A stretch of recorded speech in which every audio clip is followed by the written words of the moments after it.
ചേട്ടാ ഇതാരാ? ഭവ്യ. അതാര്? അറിഞ്ഞൂടാ, പരിചയപ്പെടണം. റിക്വസ്റ്റ് കൊടുത്തിട്ടുണ്ട്. അടുത്ത ഞാനുണ്ട്. ഇപ്പൊ ഇതാ എന്തോ പേര് കൊടുത്തേക്കണേ? ശ്രുതി. ശ്രുതി. അതാരേട്ടാ? റിക്വസ്റ്റ് കൊടുത്തിട്ടുണ്ട്, പരിചയപ്പെടണം. ഇതാര്? ഇതാ. ഡേയ് ഉണ്ടായിരിക്കണോണ്ടാ നീ? കഷ്ടമായില്ലോ ഇത്. എത്ര നേരം നമ്മളൊരു മനുഷ്യൻ ഫോണിൽ നോക്കിക്കൊണ്ടിരിക്കും. ബോറടിക്കുന്നുണ്ടല്ലേ? ബോറടിക്കുന്നുണ്ട്. എനിക്കുണ്ട്. എന്തൊരു ചെയ്യുന്നാല്.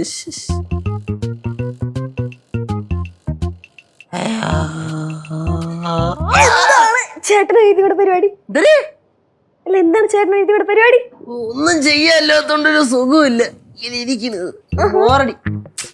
എനിക്കും ബോറടിക്കുന്നുണ്ട്. ആണോ? അയ്യോ, ഇവിടെ ഒരു കിടില ഐഡിയ ഉണ്ട്. എന്തെന്താ? എന്തുവാ? നിങ്ങൾ രണ്ടാൾക്ക് ശരിക്കും ആസ്വദിക്കാനും പറ്റും അത്. ആ എടാ, നമ്മുടെ പാറമടയിലുണ്ടല്ലോ, അവിടെ ഫുള്ള് പായലായിട്ട് കിടക്കുമല്ലേ. നിങ്ങൾ എന്നോടെ ഒരു ചെങ്ങാടം ഉണ്ടാക്കിയിട്ട് അതിനോട്ട് ഇറങ്ങ്. എന്നിട്ട് പയ്യ പായലൊക്കെ ക്ലീൻ ചെയ്ത് മാറ്റ്. അതേപറ്റി നിങ്ങളുടെ ബോറടിയും മാറും, നാടൊരു ഉപകാരവും. എങ്ങനെയുണ്ട്? അടിപൊളിയല്ലേ? നീ ചെങ്ങാടം ഉണ്ടാക്കിത്താ, എന്നിട്ട് ഞങ്ങള് ഇറങ്ങി ക്ലീൻ ചെയ്യാം. നല്ല കോമഡി. എണ്ണ സൂപ്പർ സാധനം. കൊച്ചിനെ മനസ്സിലായി മാട്ട സാധനം ഒന്ന് ഉണ്ടാവടി. ഇതേ നമ്മള് ഡേ കെയർ തുടങ്ങിയ നല്ല ഇൻട്രസ്റ്റിംഗ് ആയിട്ടുള്ള പരിപാടിയാണ് കേട്ടാ. അത് നമ്മ പിള്ളേർ ഇവിടെ ഉള്ളപ്പോ ഒന്നും അറിയത്തില്ല. സമയം നല്ല ഷൂന്ന് പറഞ്ഞു പോവും. ഇപ്പം ഇല്ലാത്ത ദിവസമാണ് ഭയങ്കര ബോറടി അല്ലേ? ഓ, നമ്മൾ എന്തെങ്കിലുമൊക്കെ ക്രിയേറ്റീവ് ആയിട്ട് ചിന്തിച്ചേ നമ്മുടെ ഡേ കെയറിനെ ഒന്ന് ഉയർത്തി അങ്ങ് എടുക്കണം. എടി ഞാൻ ചിന്തിക്കുന്നുണ്ട്, പല ടൈപ്പിലുള്ള വെറൈറ്റി ഐഡിയാസ് ഞാൻ കൊണ്ടുവരുന്നുണ്ട്. ആ ലച്ചേച്ചിയാണ് സമ്മതിക്കാത്തതെന്ന്. ചുമ്മാ അത് കൊണ്ട് ഞാൻ എന്ത് ചെയ്താലും തടസ്സമാണ് ലച്ചേച്ചി. അതിനെ വെട്ടി നമ്മള് ഈ വെട്ടി മാറ്റിയാന്ന് പറഞ്ഞാല് നമ്മുടെ അവിടുത്തെ ആ മൂലയില്ല, ആ മൂല അവിടെ നിന്ന് വെട്ടി അല്ലെങ്കിൽ പിള്ളേർക്ക് ചെറിയ ഇതൊക്കെ വരും. പക്ഷെ ഡേ കെയർ തുടങ്ങിയത് എന്തുകൊണ്ടും സൂപ്പറാണ്, സ്മൂത്ത് ആയിട്ട് പോകുന്നുണ്ട് അല്ലേ ചേച്ചി? അതെ അതെ, സ്മൂത്ത് ആയിട്ട് പോകുന്നുണ്ട് പോലും. എന്നെ പറ്റി എന്താ കുറ്റം പറഞ്ഞോണ്ടിരുന്നേ?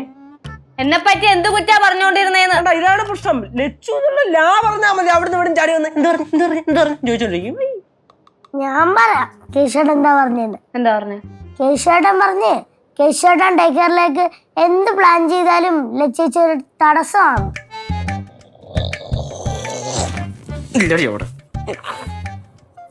ഞാൻ തടസ്സം അല്ലേ? ഞാൻ ഉള്ളത് കൊണ്ടാ ഡേ കെയർ ഇപ്പൊ നേരെ ചൊവ്വേ പോകുന്നത്. എന്റെ കണ്ണെങ്ങനും തെറ്റേണ്ടല്ല, ഇവൻ അത് കൊളാക്കും. ബാ, രണ്ട് പ്രിൻസിപ്പളും കൂടെ ഇവിടെ കിടന്ന് തല്ലുണ്ടാക്കും. ഇതാണ് നമ്മുടെ കൊല്ലം. അത് വീട് ബോറടിക്കാതിരിക്കാൻ എന്തായാലും പ്ലാൻ ചെയ്യും.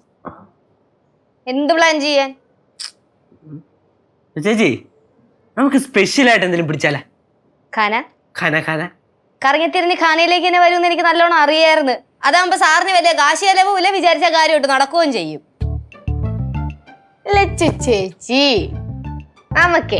നമുക്ക് സഹോദരങ്ങൾക്ക് എല്ലാവർക്കും കൂടെ പുറത്തൊക്കെ പോയി ഫുഡൊക്കെ കഴിച്ച് സിനിമയൊക്കെ കണ്ട് നാടൊക്കെ ചുറ്റി പയ്യങ്ങ വരാം. എന്താ പറയുന്നു? സഹോദരിയുടെ കയ്യിലേ എത്രയുണ്ട്? $150. $150. ചേട്ടന്റെ കയ്യിലോ? 116. ഇത് റൗണ്ട് 100 രൂപ. 100 രൂപ. എന്റെ കയ്യില് 10 രൂപയുണ്ട്. 10 രൂപയുണ്ടാ? ദൈവമേ, ഇതേ കൂടുതൽ പിന്നെ എന്ത് വേണം? ഒരാളുടെ 150 രൂപ, ഒരാളുടെ 100 രൂപ, 10 രൂപ, മൊത്തം 260 രൂപ നമ്മുടെ കയ്യിലുണ്ട്. എങ്ങോട്ടാ പോണ്ടേ? കൊച്ചേ, എല്ലാരുമായിട്ട് ഭക്ഷണമൊക്കെ കഴിക്കാൻ പോണെങ്കിലേ എങ്ങനെയൊക്കെ പോലെ ഒരു 10,000-4,000 രൂപ പൊട്ടും. ചേച്ചി, ചില സമയം നമ്മൾ പൈസ ഒന്നും നോക്കാൻ പാടില്ല. നമ്മുടെ സന്തോഷമാണ് വലുത്. അല്ലെങ്കിൽ തന്നെ പൈസക്ക് ഇങ്ങനെ പൂഴ്ത്തി വെച്ചിട്ട് എന്ത് ചെയ്യാനാ? ആർക്കൊണ്ട് കൊടുക്കാനാ? മക്കളെ പാറു, നിന്റെ ചാട്ട എങ്ങോട്ടാന്നൊക്കെ ചേച്ചിക്ക് മനസ്സിലാവുന്നുണ്ട് കേട്ടാ. ശിവ, നിന്റെയും അതുകൊണ്ട് നടക്കില്ല. എന്തായാലും ഒച്ചടിക്ക് പറട്ടങ്ങ് പോവാലെങ്ങ് വാന്ന്. നമ്മള് ഡേ കെയർ തുടങ്ങി. അതിന്റെ ചെലവ് നമ്മൾ ചെയ്താ? ഇല്ല. ചെയ്യണ്ടേത് ചെലവിന്റെ കാശും ചോദിച്ച അമ്മായിനെ വിളിച്ചാലേ അമ്മായി തെറി പറയും. തെറി പറയും. പ്രത്യേകിച്ച് ചേച്ചി വിളിച്ചു കഴിഞ്ഞാൽ 2 എണ്ണം എക്സ്ട്രാ പറയും. ഫണ്ട് കൊടുത്താ ബാക്കി കൊടുക്കാന്ന് പറഞ്ഞ ഷെയറേ കൊടുത്തിട്ടില്ലല്ലോ. അത് കൊടുക്കുമല്ലോ. കൊടുക്കുമല്ലോ, മട്ടല് വെട്ടി അടിക്കും.